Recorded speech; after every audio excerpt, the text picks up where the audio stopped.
दुनिया बदली, परंपराएं बदली, रूढ़िवादी सोच बदली, सब कुछ बदला, लेकिन हमारे देश में अभी भी कुछ बेतुकी परंपरा नहीं बदली। नमस्कार, स्वागत है आपका इंडिया रिपोर्ट में। मैं हूं आपके साथ वर्षा जायसवाल। जहां एक तरफ पीरियड्स को लेकर खुलकर बातें की जा रही हैं, फिल्में बनाई जा रही हैं, जागरूकता फैलाई जा रही है, वहीं दूसरी ओर समाज का ये आईना अपनी दर्दनाक दास्तां और रूढ़िगत सोच को बयां करती है। हमारे यहाँ आज भी मासिक धर्म के दौरान महिलाओं के साथ भेदभाव होता है, उनके साथ छुआछूत का व्यवहार किया जाता है। 21वीं सदी में जहां महिलाएं आसमान छू रही हैं, वहीं हमारे देश में मासिक धर्म होने पर बच्चियों और महिलाओं को जानवरों के गोठ में रखा जा रहा है, यानी उन्हें जानवरों के तबेलों में रखा जाता है। उनको कम से कम 4 रातें गौशाला या तबेलों में गुजारनी पड़ती है।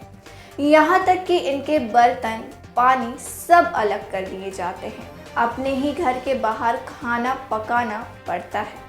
यह परंपरा उत्तराखंड में ज़्यादा प्रचलित है। यहाँ ठंड भी अधिक होती है। ऐसे में महिलाओं को मासिक धर्म के दौरान सीमित गर्म कपड़ों में जानवरों की गौशाला में पुआल के बिछौने पर सर्द रातें गुजारनी पड़ती है।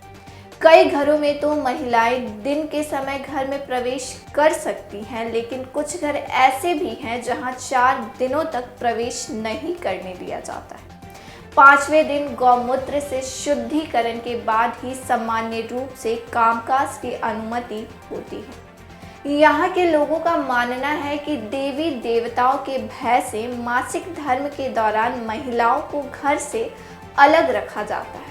पहाड़ों से सटे लगभग सभी गांवों में मासिक धर्म के दौरान महिलाओं को अछूत माना जाता है। उनका रसोई और दिवालियों में प्रवेश वर्जित रहता है। यहाँ के बुजुर्गों की माने तो सभी घरों में देवी देवताओं के मंदिर हैं। मासिक धर्म के दौरान महिलाओं को घर में रखने से देवी देवता रूठ जाते हैं, इसलिए उनको गौशाला में रखा जाता है। विश्व में न जाने कितनी ही ऐसी कुप्रथाएं और कुरीतियां हैं जिनसे महिलाएं रोज प्रताड़ित हो रही हैं। एक तरह से देखा जाए तो उन्हें इसकी आदत सी हो गई है। जो महिलाएं इन मुद्दों के खिलाफ अपनी बात रखना चाहती भी हैं, उन्हें घर वालों और समाज की दुखियानुसी सोच चुप करवा कर बैठा देती। यहाँ मैं किसी और की नहीं बल्कि आपकी और अपनी बात कर रही हूँ। कुदरत ने स्त्रियों को दुनिया चलाने की शक्ति दी है, लेकिन समाज की गढ़ी गई रूढ़िवादी सोच से पनपी कुछ कुरीतियाँ इस शक्ति को कमज़ोर करने में आज भी नंबर 1 है। इस समय वैसे ही महिलाएं शारीरिक रूप से दर्द व कमजोरी से जूझ रही होती हैं। ऐसे में मानसिक प्रताड़ना अलग से दे दी जाती है। गंदे कपड़े का इस्तेमाल और सही खान पान का ना मिल पाना तो हम सबको पता ही है। यह सारी चीज़ें कुल मिलाकर एक महिला के प्रजनन स्वास्थ्य पर बुरा असर डाल सकती है।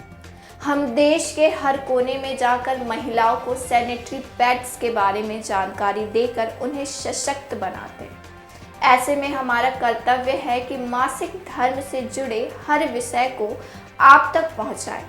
अब समय आ गया है कि हम ऐसी अवधारणाओं को जड़ से उखाड़ फेंकें और बिना शर्माए अपने जीवन को बेहतर बनाएं।